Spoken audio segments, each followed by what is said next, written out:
Hi everybody, my name is Roberto, and actually I'm from Italy, but right now I'm speaking from Switzerland, where I just moved last year to do consulting.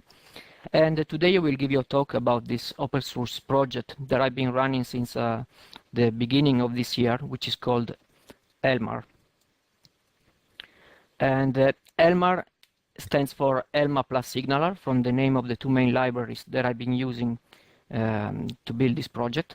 And it's a real-time error handling web dashboard where you can aggregate multiple applications, web applications, to monitor them and to keep them under control in case unexpected errors occur.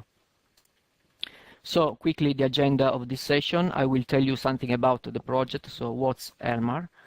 I will give you an introduction, a description of the session that I will be doing, so that you will be able to see what I will be talking about and maybe decide if you want to go on or to leave because maybe you're not very interested in it. And then I will tell you about the project structure, so how I built it and how it works and how I used the libraries that I put into the project. And then we will start looking at demos and code for the rest of the session. At the end of the session, I will just tell you about something about the status of this project and something about maybe how you could contribute to the project if you want. Okay, so let's start. And first, why I decided to give this talk to this conference. So the aspConf is about the ASP.NET stack. And I thought that aspConfElmahR was an interesting project to showcase in such a conference because it's a relatively complex project, but it's been quite easy to build it, really thanks to all the goodness that we have in the ASP.NET stack. So all the open source libraries that we have from the community around the ASP.NET and the ASP.NET platform itself made it quite easy to build such a project. I've been also using open source projects that are not strictly related to the ASP.NET platform, but are mostly related to the client side web development. But still, this is another good point about the ASP.NET stack, because nowadays it's actually really easy to pick such kind of libraries and use them in your projects. aspConfElmahR is an idea that comes from the real world, because it actually tries to solve a problem that it happened to me several times to have. So for you too, as a developer, you might have several projects running at the same time. Maybe they are running on development machines or in production, and you want to keep them under control. So you really need a way to look at the logs and keep the application, keep an eye on the application while they are running. And usually it can get difficult if you have many of them, because all those information are spread all over the place. And so to have a central place to handle this kind of information was for me a good idea and a good tool to have. And would it be good for an enterprise too? I think it will.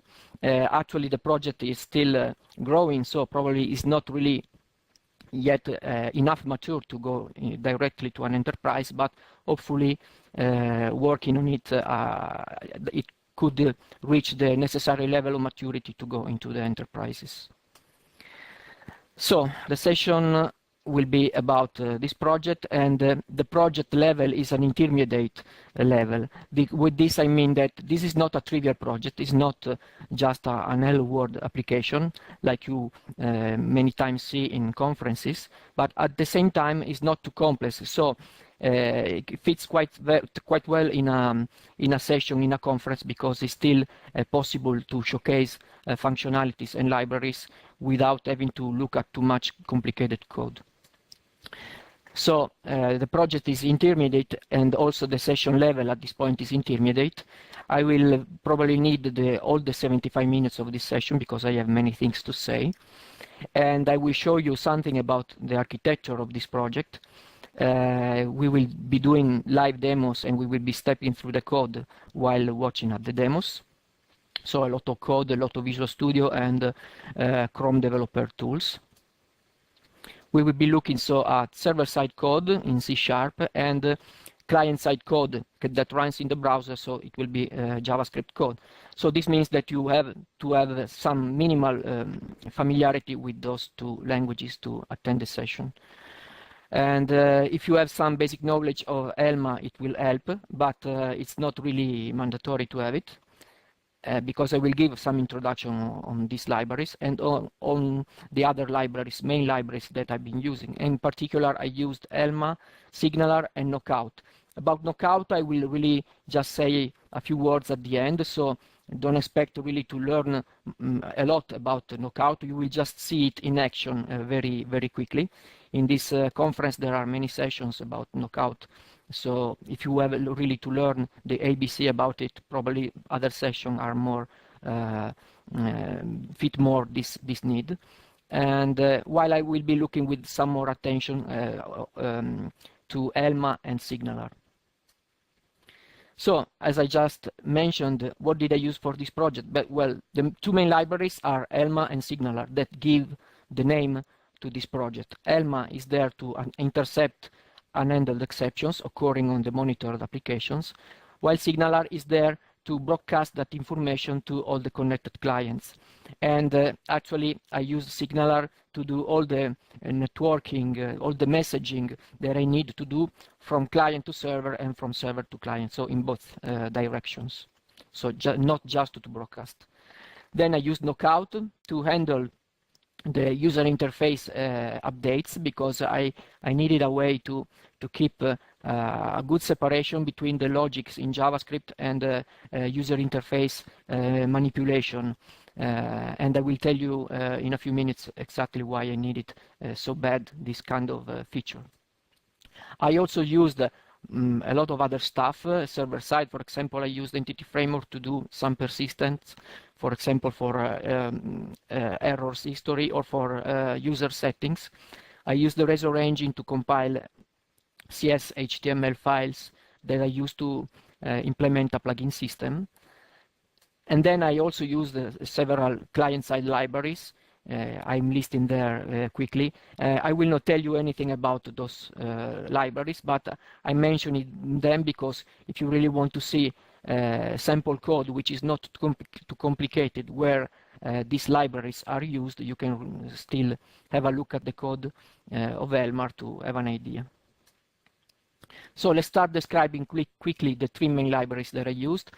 Elma stands for Error Logging Module and Handlers, and it's an extensible framework that you can use to trap and handle exceptions. So it's really easy to use because it doesn't need you to modify your code to trap exceptions. It can be plugged in your solution just by dropping the DLL or using the NuGet package if you want, but you can even just drop the elma.dll in your bin folder and add some configuration keys to your web configs, and you are ready to go and to use all the functionalities that you have from Elma.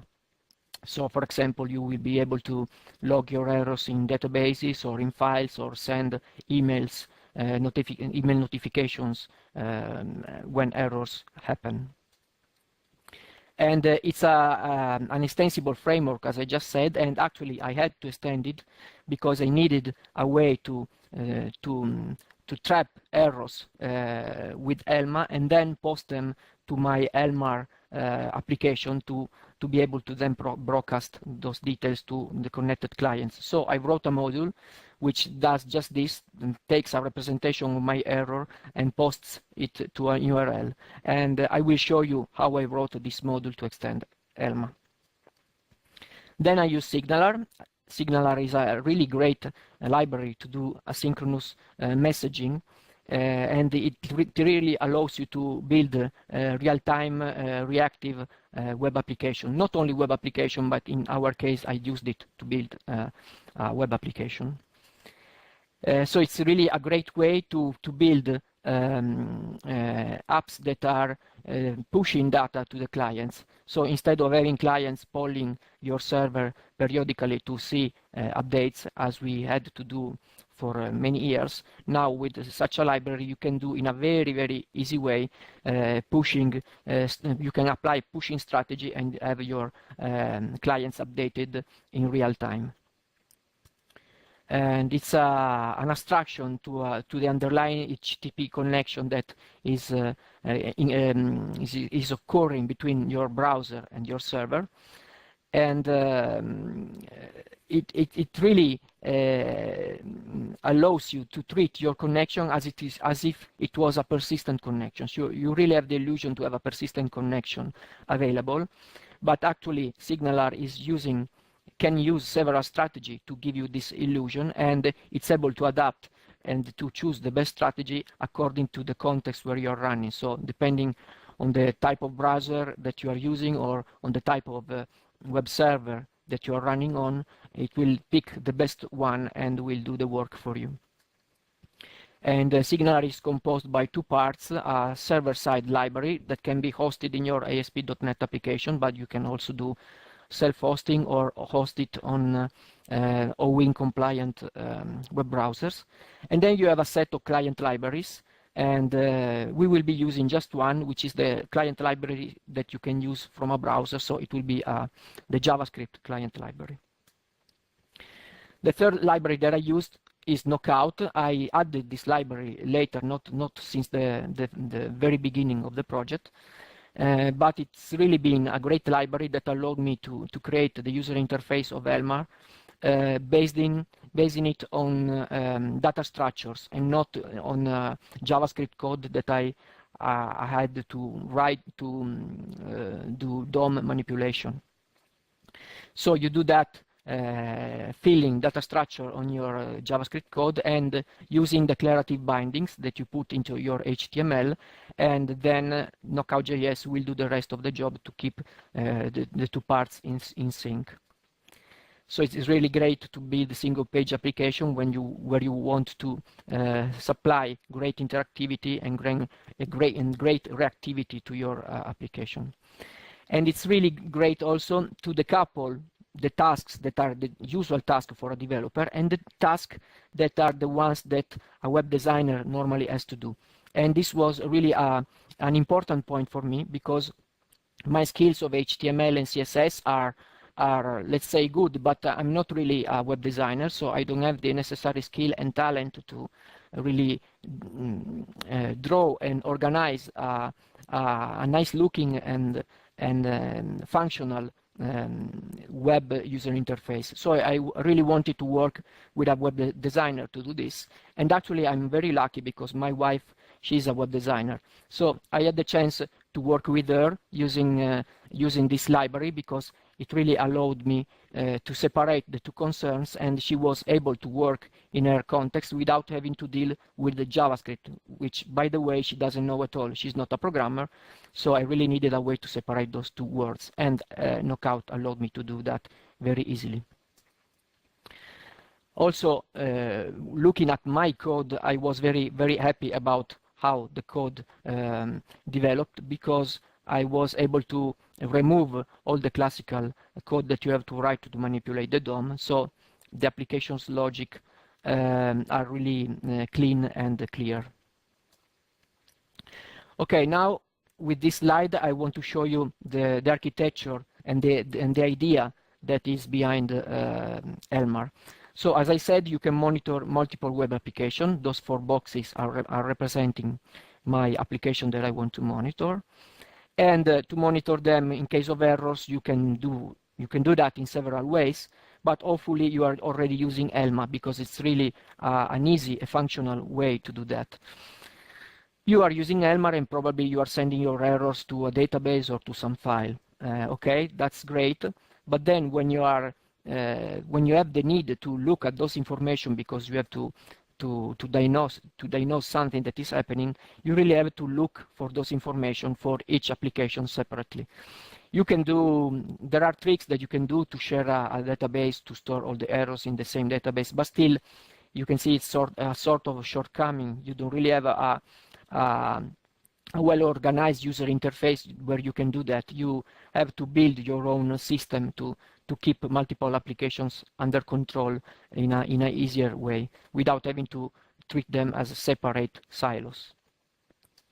So the idea that I had is to build a web application, which is our aspConfElmahR web application, that would have been able to receive details about errors intercepted by Elma in monitored application and send them to the connected users.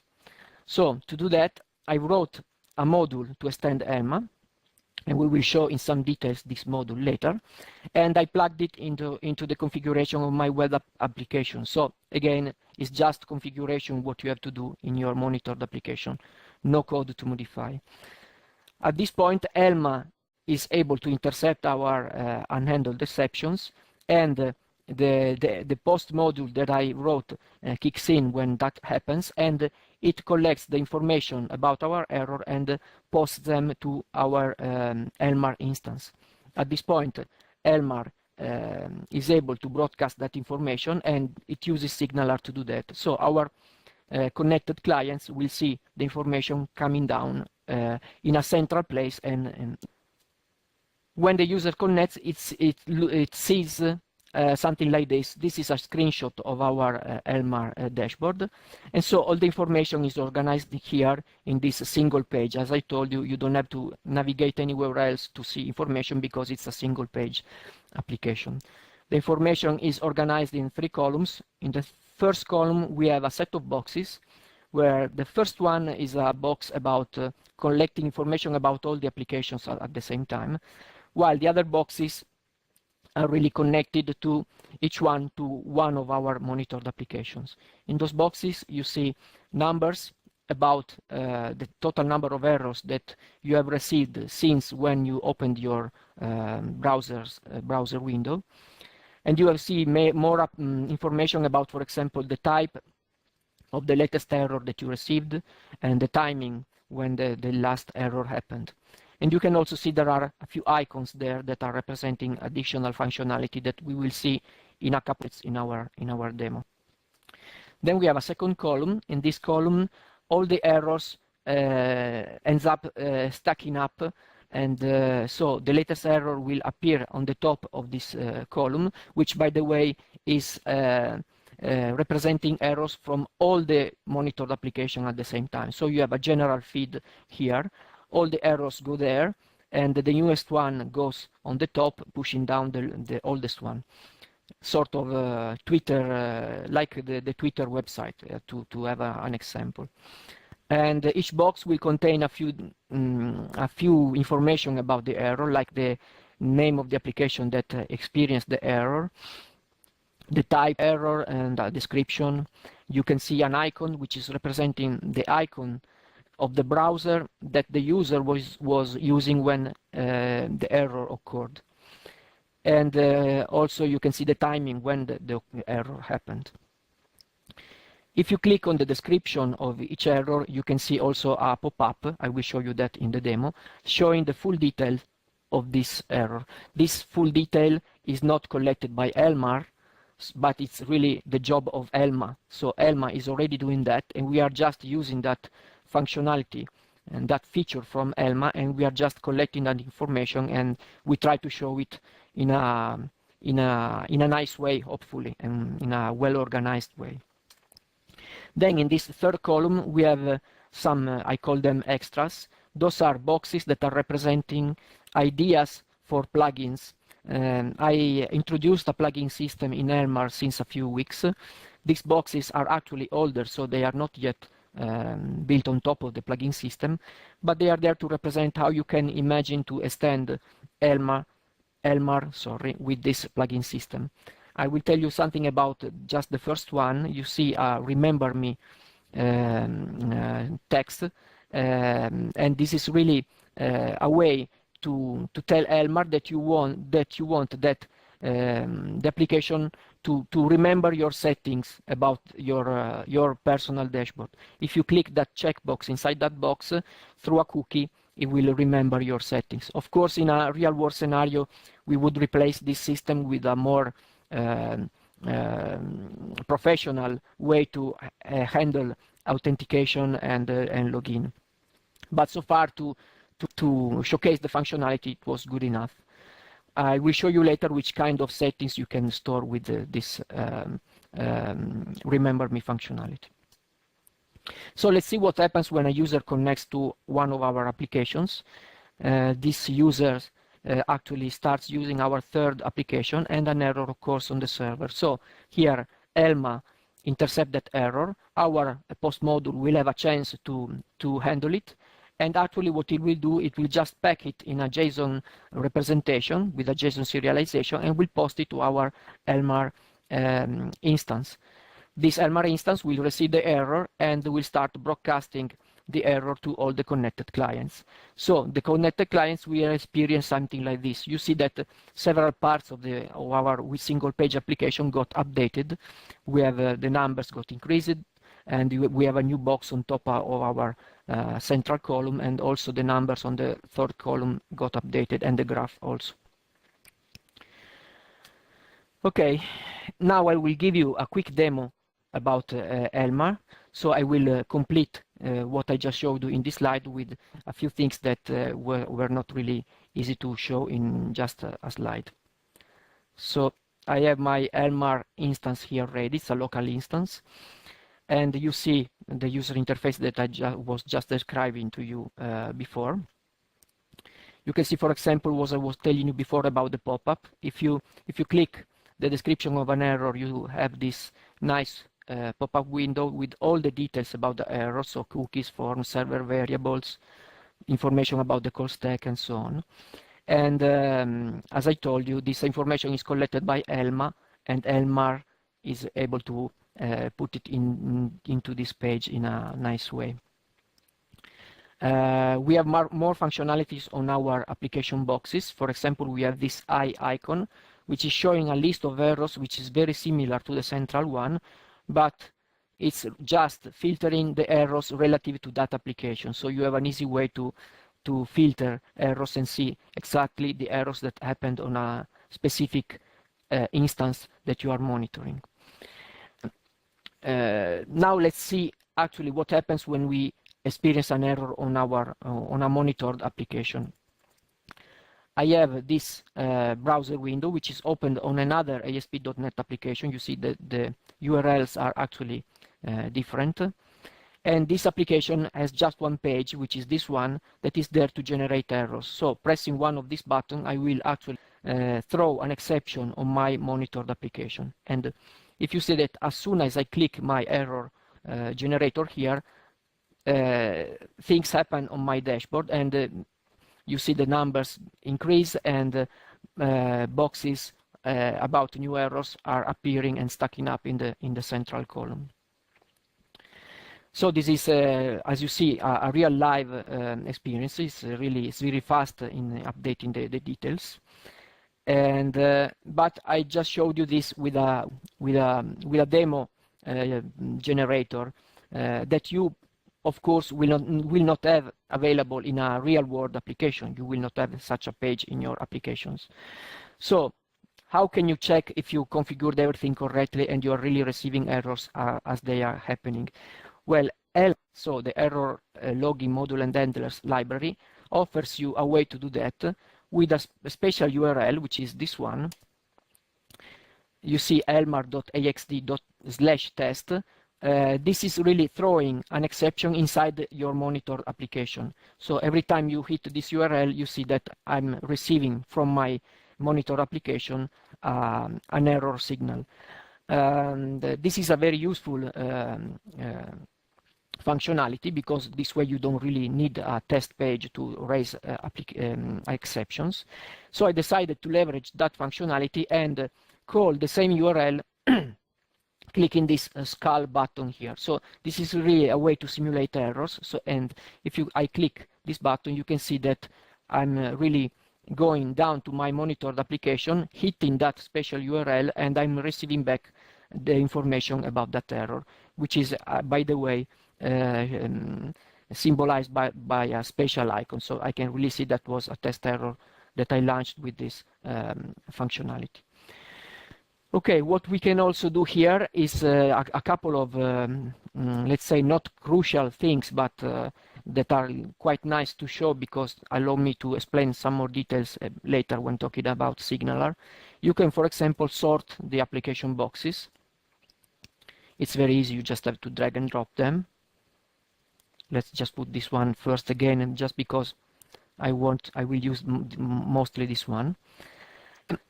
You can also do this. You can decide that a certain application is not interesting for you anymore. So you can really think about these boxes as error feeds, and you can decide to pause an error feed. So clicking that button, that play button, I changed the state of this feed from playing to paused, and I can click it back to resume it.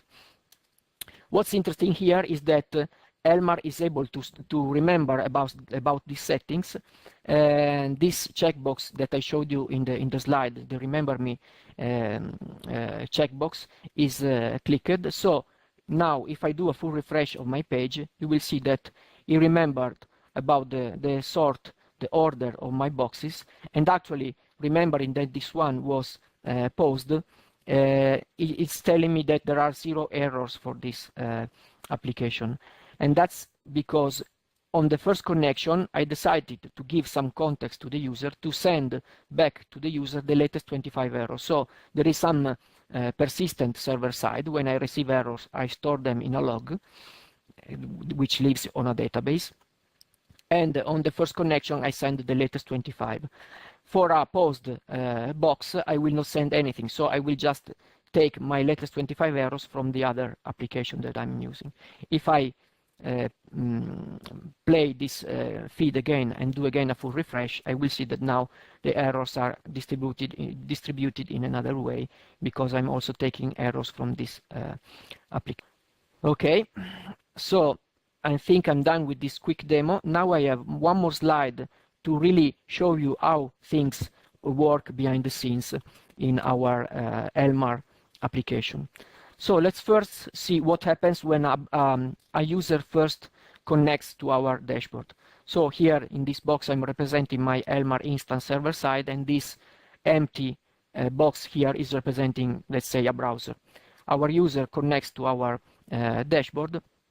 So the first library that kicks in and starts doing his job is Signaler.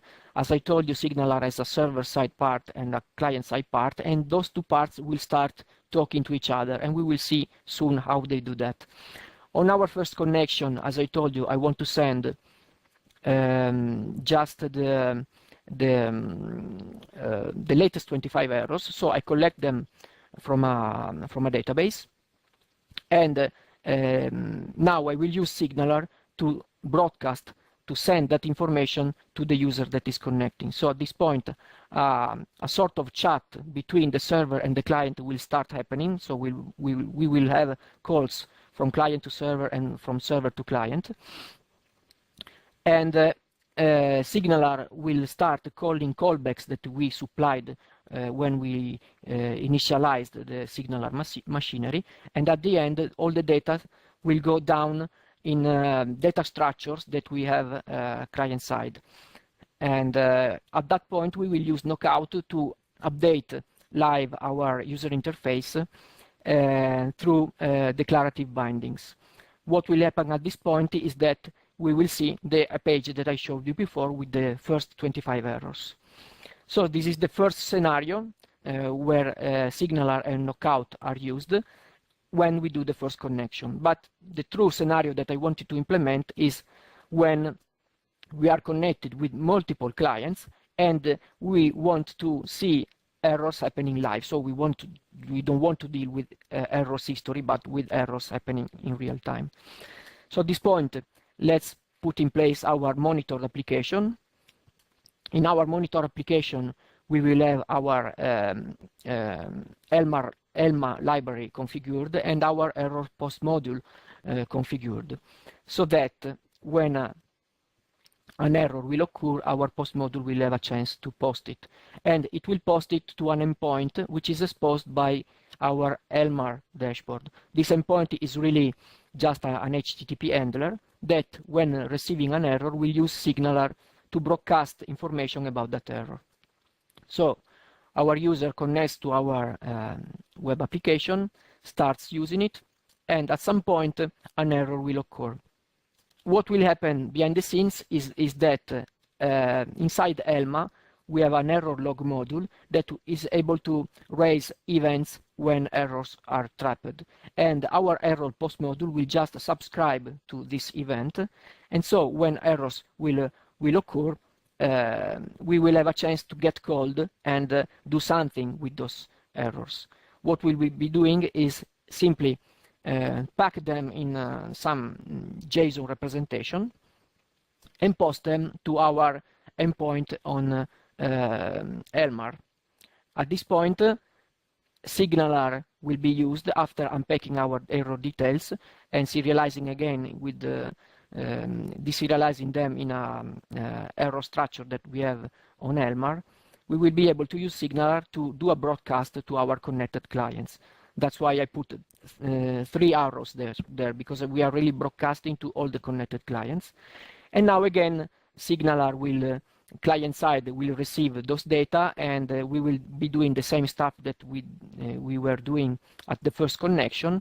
We will put those information inside view models and inside specific collections, and again knockout will update our user interface, and we will have the experience to having our numbers updating in real time.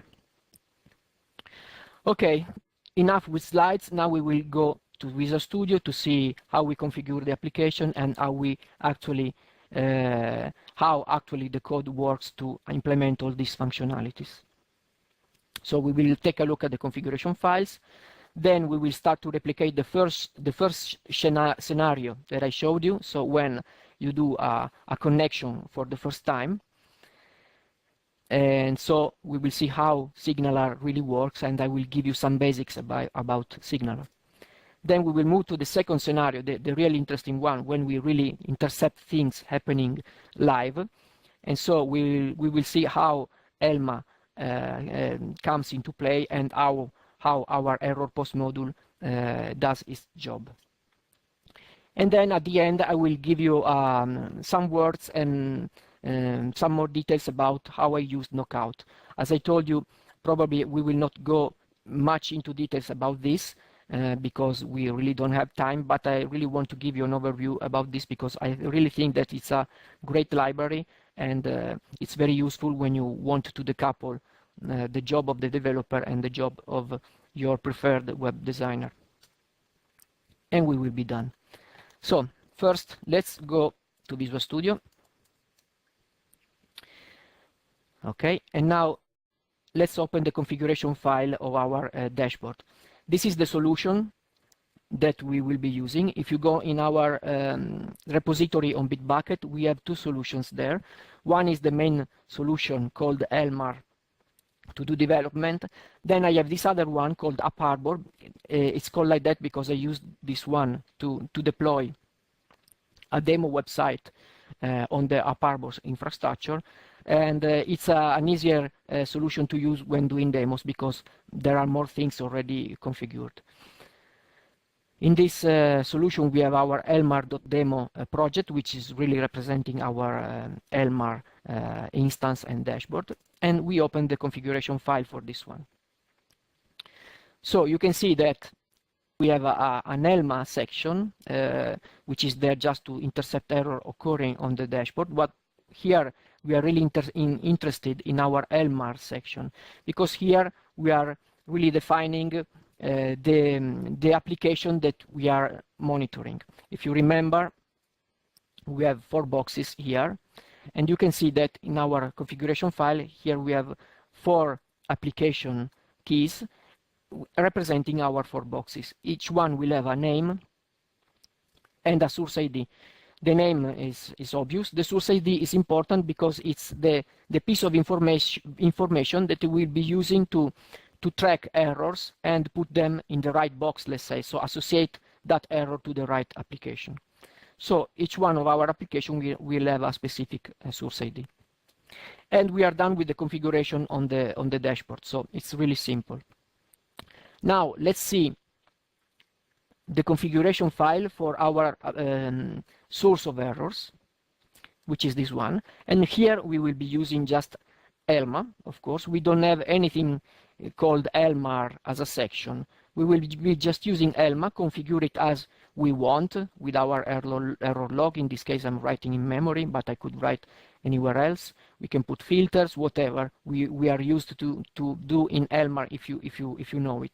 If you don't know it, you just need to know that Elma is made up of modules which are configured here. And actually, this third module is the one that I wrote. It lives in this aspMahR.elma assembly, and it's called error post module. This will receive the details of my error and will be able to post them in our to our aspMahR dashboard. To configure this module, I have this key available, and again, I have a few attributes. The most important ones are the first two. So the target URL. So this is really where I will be posting my error details. And you can see this URL belongs to my aspMahR dashboard, and this is the name of the handler. It's a posterror.ashx file. So at the end, it's an HTTP handler.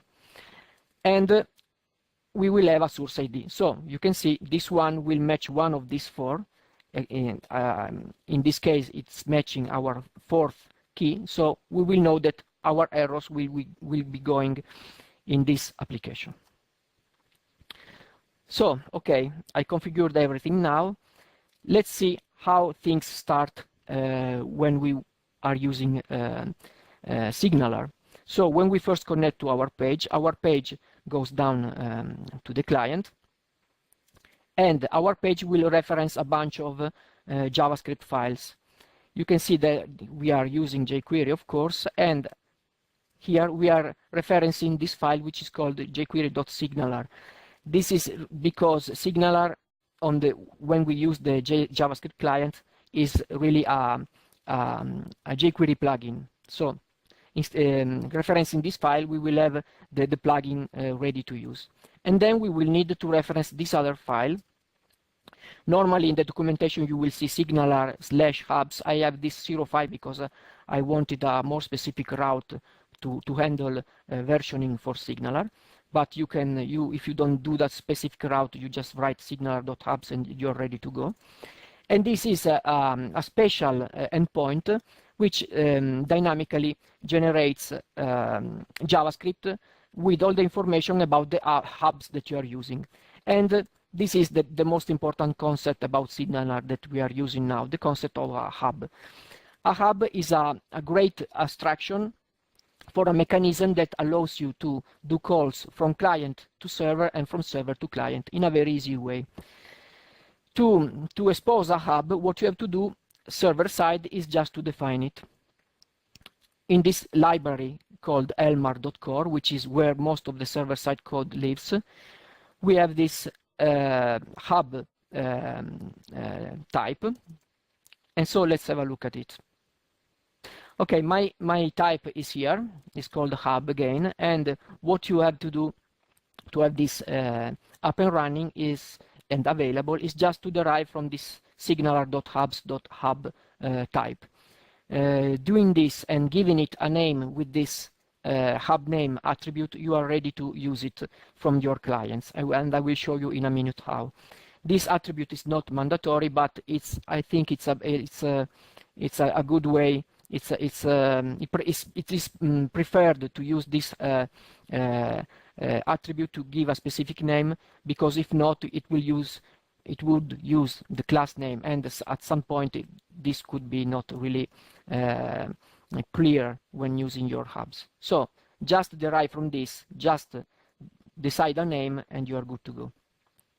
At this point, on the client side, you will be able to access this hub, and I will show you how immediately.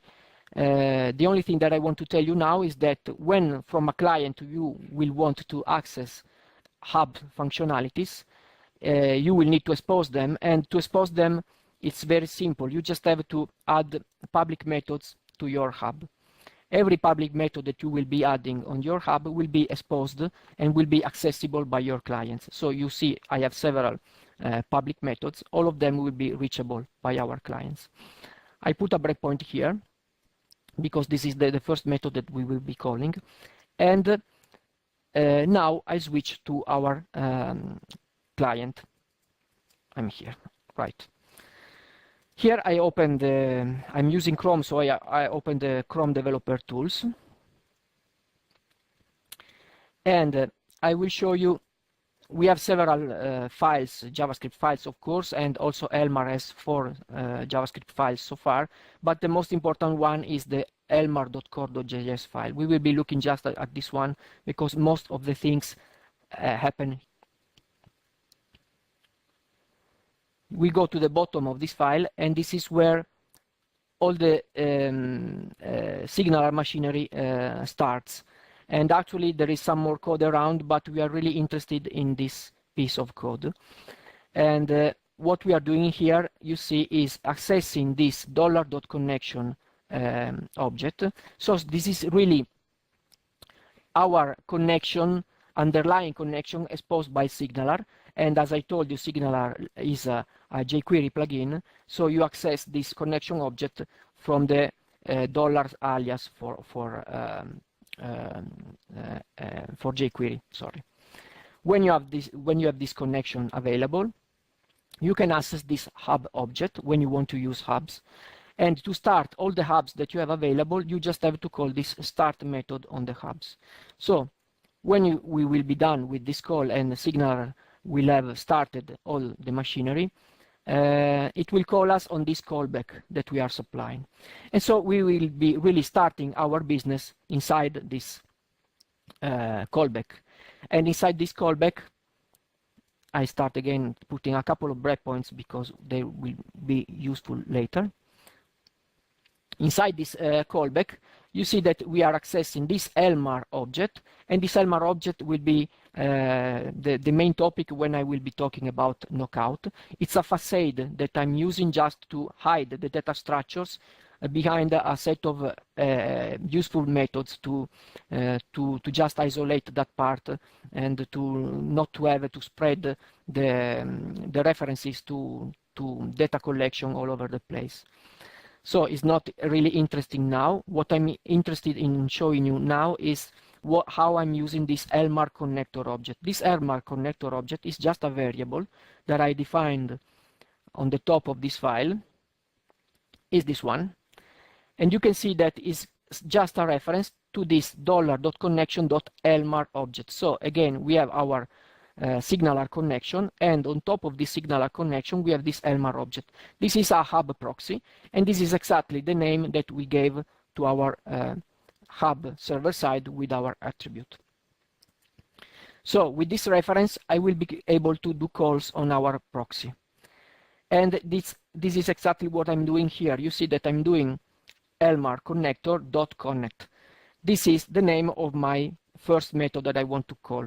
This method is actually collecting some information about my monitored apps and packs them in this array, does some more processing that I will tell you about when we will be talking about another interesting feature from Signaler, and then it does this call.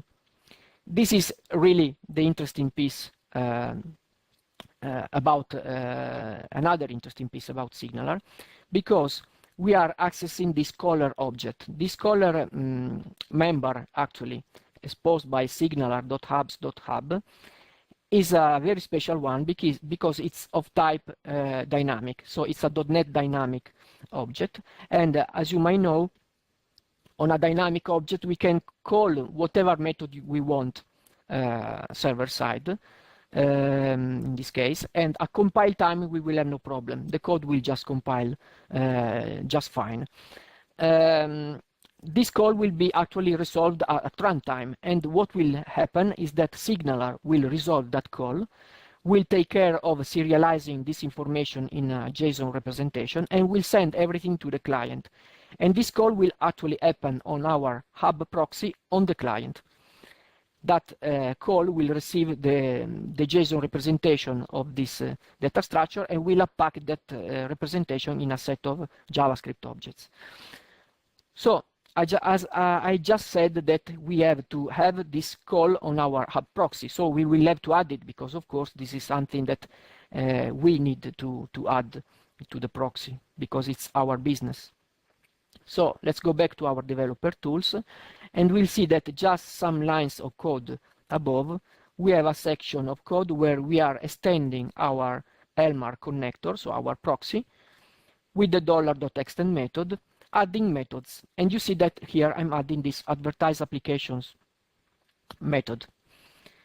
So this is really where we will receive the information about our applications. I put a breakpoint here, and we will see actually what will happen here. I go back now on the connect method, because when I will be doing this call will happen asynchronously, and everything actually happens asynchronously with aspConfElmahR. So also our connect call here will happen asynchronously. So we cannot really just wait for this call to complete and expect to receive something synchronously. This will happen asynchronously. So if we want to do something when this connect call has been completed, we will have to do that in an asynchronous way. All the methods exposed by a client side hub proxy are returning jQuery promises. If you don't know, if you're not familiar with this concept, just forget about it. It's just a way that you have to specify callbacks to be called when your method call will complete, maybe successfully or maybe with failure. So you have several fluent methods that you can call on a promise, and I'm using the done method that gets called when everything just works fine and completes. So I'm supplying this callback, and so we will be able to go on and do some more stuff. With the connect method, I just received the details about my 4 monitored application. So I'm ready to ask my server to send me the latest 25 errors that I experienced. And again, so I will be doing a call on my proxy on this method exposed client side that will be actually executed server side inside this retrieve historical errors method. And again, here I'm collecting informations about my errors, and I'm unpacking them, and I'm sending them again with this caller object to the client.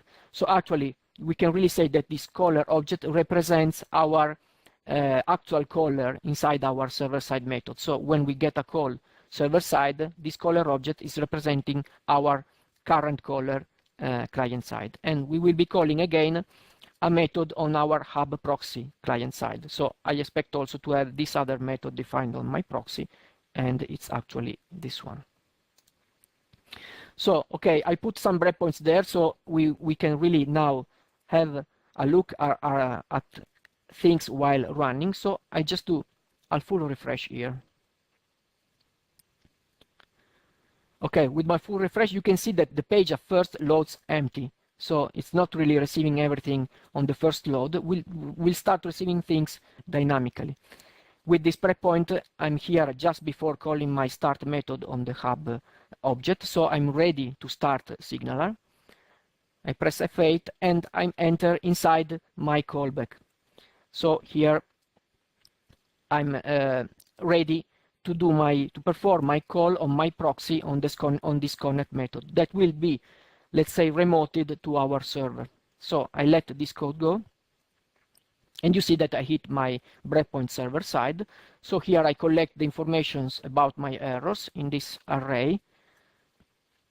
Okay, you see my 4 applications. I'll just keep this for loop, and I will tell you about it later when talking about groups in, let's say, 10 minutes. I just press F5, and now I'm ready to do my call and go back to the client. So I'm calling back the client on the current available persistent connection, and this call will happen asynchronously from a technological point of view, but I would say immediately. So we will not have to do some sort of polling client side to see results. I press F5, and you see that I immediately hit this breakpoint in my advertise application method. To be clear, I hit this breakpoint here, but as I told you, this is an asynchronous call. Also, this callback after the completion of the connect method is an asynchronous one, and you are not guaranteed about the order of this call. Sometimes when I do this demo, I get called first here. Some other times I get called here. In my case, it's not a problem because the way I handle the data structures is not really an issue, but this is something that you should be aware of because it could be maybe more critical in your case, and you really have to deal with this asynchronicity in the right way. So what I will be doing here, I just put my dashboard in the background. I will start doing enumerating my application. You see that I'm receiving my 4 application, and I'll pass the details about those applications again to my aspMahR object, that facade object that I introduced before. You can imagine that here I'm just storing those details, and I will tell you later exactly how when I will describe you how I used Knockout.js. So far, just keep this as enough to know these details will go to these data structures thanks to these methods. I just enumerate them and I'm storing those details. I let this code go, and now you can see that I got on my callback because the connect method completed, and I'm ready to enter in this start method again in our facade object. Actually, I will show you this one just because it's very short, and you see that here I'm starting what I will be describing later. It's where I start the bindings for Knockout, and I'm passing to Knockout a data structure, which is this one, which is containing the data that I want to bind to my user interface, and we will have a look at those later. So I start the binding, and now with this call I'm just really saying that I want to start showing the UI widgets. So you can see that when I do this call, I'm starting seeing something happening on my user interface. Actually, I received the data about my 4 applications, so I have my 4 applications there. But you can also see that we have no errors yet.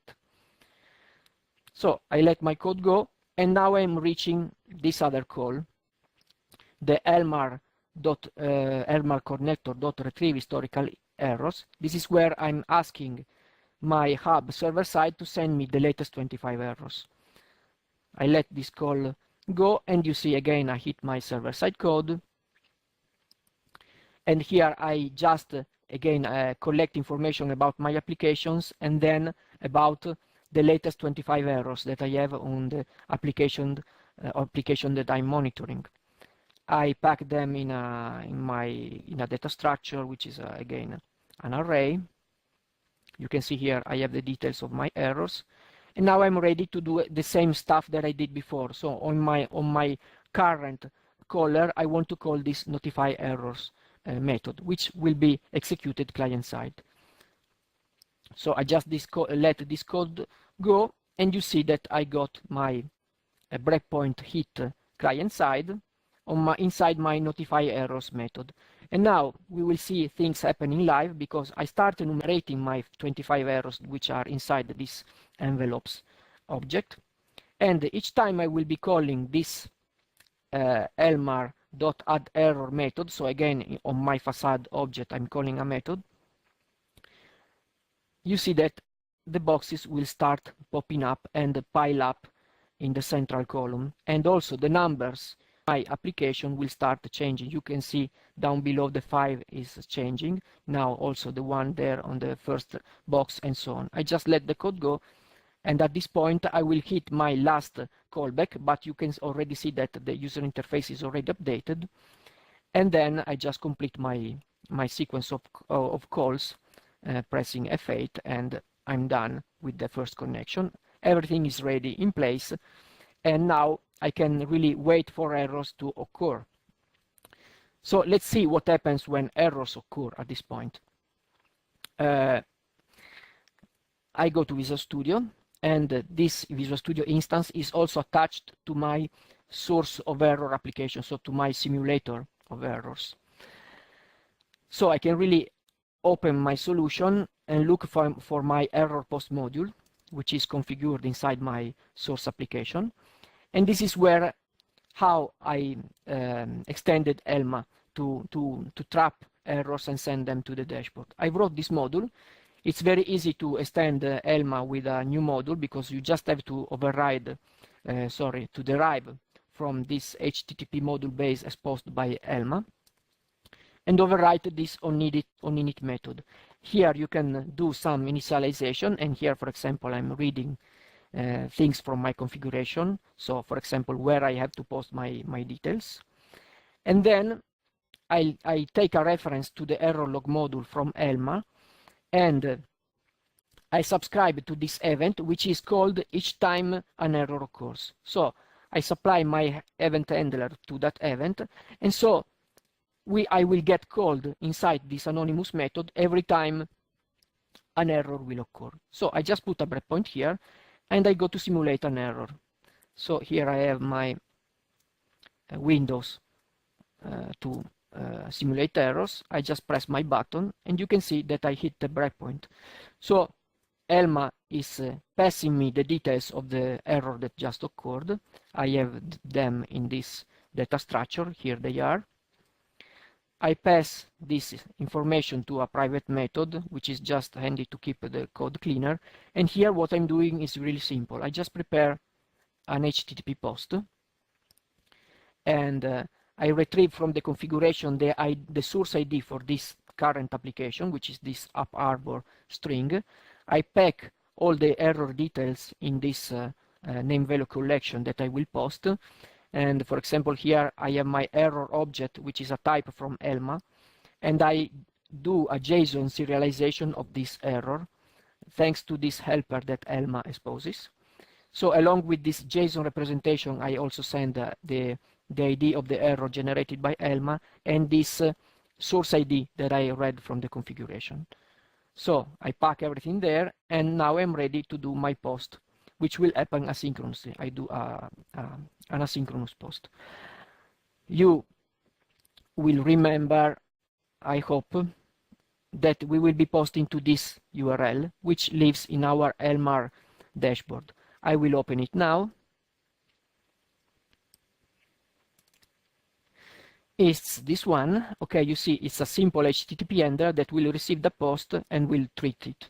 So I put a breakpoint here and press F5, and so I went back in Visual Studio in my ELMahR instance, and now I'm ready to unpack the information in the post that I received. Okay, so you can see here, for example, I have my JSON representation of my error. Here I have my source ID, which I will use to match the right application on this side. And now I do some stuff to retrieve in data structures that I have server side the right application corresponding to the source ID, and then I will at the end append this error to this source. This will return me a deserialized instance of that error, which is of type elmar.core.error. This is not the same type that we saw before here in ELMA. It's another one, and I choose not to take any binary dependency on ELMA, because what I really wanted to do is to build a system that could be used with also with platforms where ELMA is not available. So ELMA was a starting point, was really where I found the right representation of an error, but I really relied just on the representation of the error. So it's really the JSON representation that is interesting for me.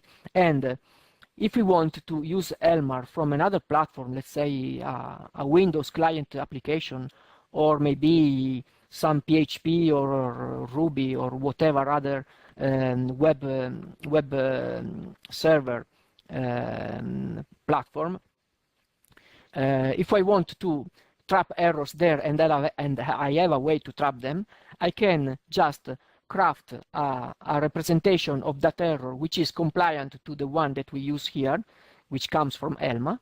And as soon as I'm able to do that and post it to ELMahR, ELMahR will be able to treat it seamlessly.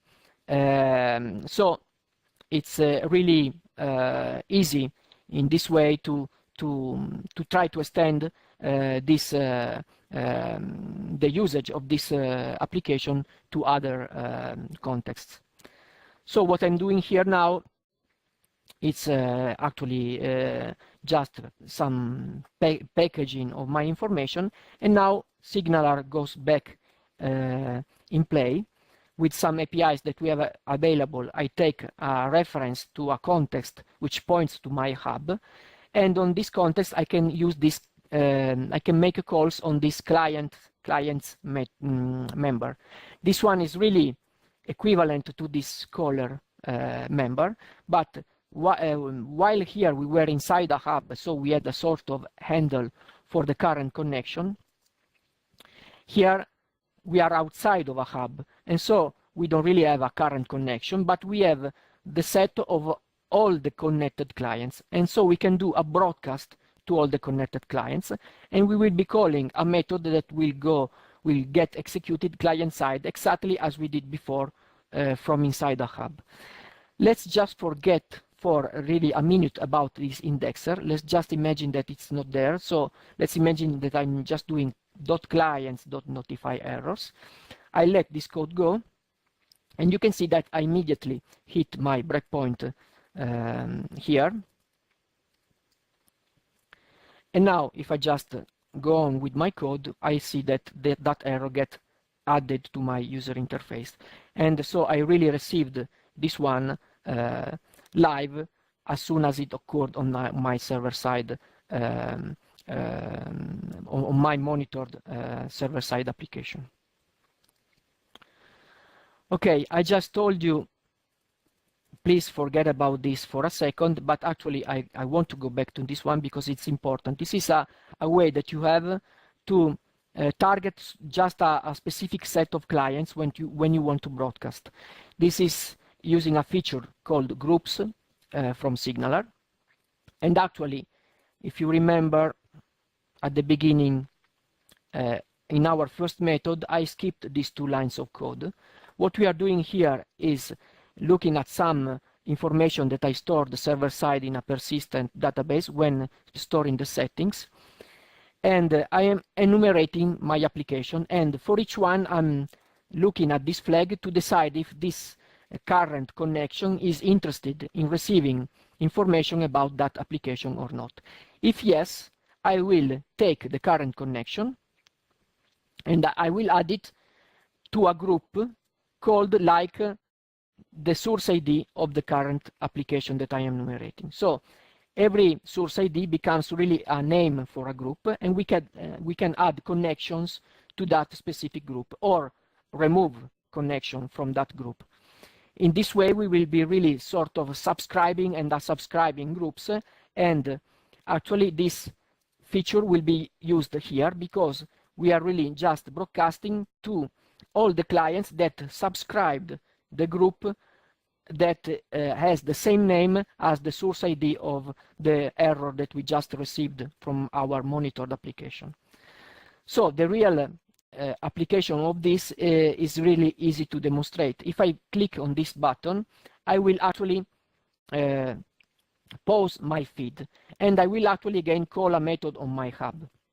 Let's go back again just for a second on my server-side code on my hub, because you may already figure out at this point that that specific button will call a method here through SignalR, and actually is this public method. Let's change the status of this box, and you see that I'm getting here. What I'm doing here is very simple. I'm saying, okay, I'm the box for aspHarbor, and I want to turn off the feed. So I take this branch of this if, and I'm going in my groups collection, and I remove the current connection from the group called aspHarbor. So doing this, I have my box that now is grayed out, and if I raise an exception from there, you can see that the exception actually gets trapped by ELMA. So my event handler that I added in my error post module gets called. So I will be doing the post here, and actually it happened because here I'm back again in my HTTP handler that received the post. So I'm back in the ELMahR application, and I will go down to here, of course, and now I will do my broadcast. But you can see that in our browser window nothing happened. The number is still 14 as before, and here in the list we don't have any new error. If I resume my feed, I will do the complementary action. So at this point I will add back again this connection to this group. I will let the code go, and then now I will try to simulate again my exception, and again I get the exception get trapped by ELMA. My error, my event handler gets called, so I will be posting the details. The handler on the other side, on the ELMahR side, will receive the error. It will unpack the details and will be ready to post that error. And you see it was 14, and now when I do my broadcast, you immediately see that I'm hitting the breakpoint again in my Chrome instance. And so when I will just go on and process this error, that error will get added and it will appear on my user interface. Okay, I really think that with the demos I'm pretty done. So you really had an overview about how I used SignalR to drive all the communication from client to server and from server to client, and how I extended ELMA to intercept errors and process them and send them to my ELMahR dashboard. Now I just want you to give you a quick look about to show you how I actually used Knockout to update the user interface. If you remember, I several times I just stopped my code calls like this one, ELMahR.something. So I was using this facade object, and I was passing information that I was receiving from the server to these methods on this facade object. Actually, what I'm doing inside of these methods is collecting the information that I'm receiving and putting them in errors model and view models. Knockout.js is an implementation of the MVVM pattern, so model view model pattern. And what we need to do to update the user interface using the Knockout as an engine is to create view models and put them in the right places so that Knockout will be aware of them and will be able to monitor them. At the top of this file, I define my view models. You see, for example, this view model is for representing details of an error, and I have another one here to represent details about an application. This view model contains a set of fields that are, let's call them read-only. They are initialized when we create an instance of a view model, and they stay like that for the rest of the life of this object. While for the application view models, I also have some fields that are observable. This observable concept is the key of the functioning of Knockout, because it's really how you define that a certain data container must be observed by SignalR, and if things are happening on that object or on that collection in case of observable array, Knockout will be able to react and to update the user interface accordingly. So, for example, this errors array inside my application view model, it's really representing the collection of errors that we have in our application. The data that will be collected in that collection will be represented by this list. We, at the beginning, started up the bindings for Knockout with this call, if you remember, and we were passing this data structure to the bindings. This really represents the root of all our data structures and of our data hierarchy, I would say, at this point. And Knockout will start monitoring that object and will start updating the user interface when things will happen on that object. That object is defined here, and it contains some read-only fields again, but also a couple of collections that you can see are again observable array. And you can already imagine that this advertised application is a collection representing my application, so will be rendered with these 4 boxes for my application here. While this other collection called all errors, we receive the details of all the errors, and this will be rendered with this central column. So what will really be happening when we call our methods on our ElmahR object, like for example this one, advertise application, that happens at the beginning, we are really at some point instantiating our view model, and we are passing it inside our advertise application collection. This will make Knockout.js able to render this part of our page.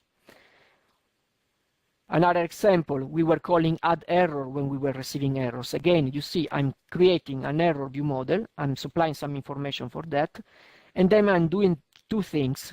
I'm looking for the application that corresponds to this error, so that is really the source of this error in this collection, so checking the source ID that should be matching.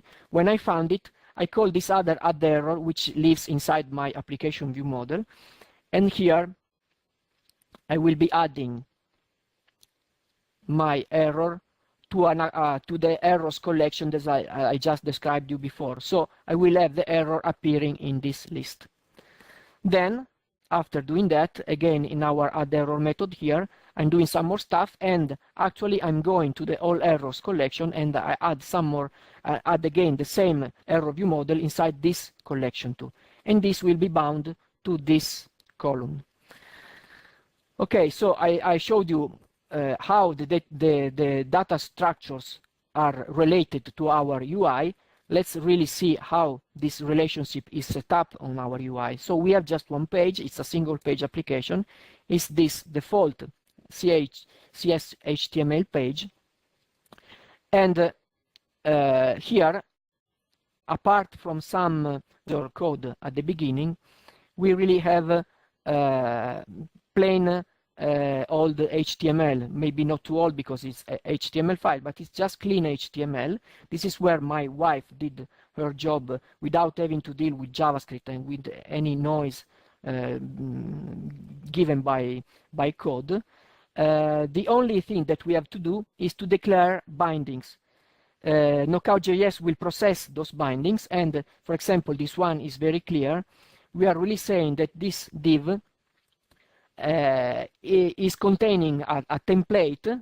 The content of this div will be used as a template and will be applied on every application view model which lives inside this collection. And this collection is an observable one, so each one a new application will appear, will be added using this template to render it. And the template itself will be bound to that object, so we will be able to read members of our application view model, like the errors count, or like, for example, here, the timing of the error, and so on. At some point, we should also have another template here, which is on top of the error collection inside our application view model, and this will be rendered as the list of errors inside each box. And then some below we have another one, for example, which is the binding for all the errors. Again, we have a div which declares with this content a sort of template that will be applied to all the errors that are in that collection. And if we add new errors live in real time, Knockout.js will be able to update our user interface accordingly, and everything works just fine without having to do any DOM manipulation with JavaScript. Okay, so I just answered this question and I will be closing. The question is, will removing an application from a signaler group affect other people who are viewing the ElmahR dashboard? at the same time? Absolutely not, because when we deal with our groups collection from a hub, we are really dealing with the connection that did the call from the client to the server. So we are really dealing with that connection, and we are removing only that connection. So any other client that is connected at that time will not be impacted and will keep on working the same and receiving the broadcasts. Okay, I really think that I'm done. I just want to tell you in 30 seconds the status of the project. The project is let's call it a beta version. It's 0.8.8, so it's growing. It's growing quite good, but it's still not complete. It has some few minor problems that I hope to solve very soon. It's an open source project, so if you really like it and you find it's interesting, you are really welcome to join this project. So contributions are welcome, but also maybe it's just advices. If you just don't want to deal with the code, but you have advices, or you know that something that I did should be done better in another way, I'm really open to any suggestion. And actually, I use this project, and I currently still use it to learn more about all the ASP.NET stack goodness that we have. And so I'm really open to suggestions. I want to learn more, and I want to improve the project. The documentation is available on the Bitbucket repository. It's still very basic, but should be enough to let you configure your instances and using them. I have no really documentation on the code itself, but I hopefully will add some of them during the next few months. Here you have some links. So I really think that I'm done. I thank you for your patience. It's been my first experience as a speaker in a conference, so I just hope it was not too bad. And remember to evaluate the session. And as we say in Italy, ciao, everybody.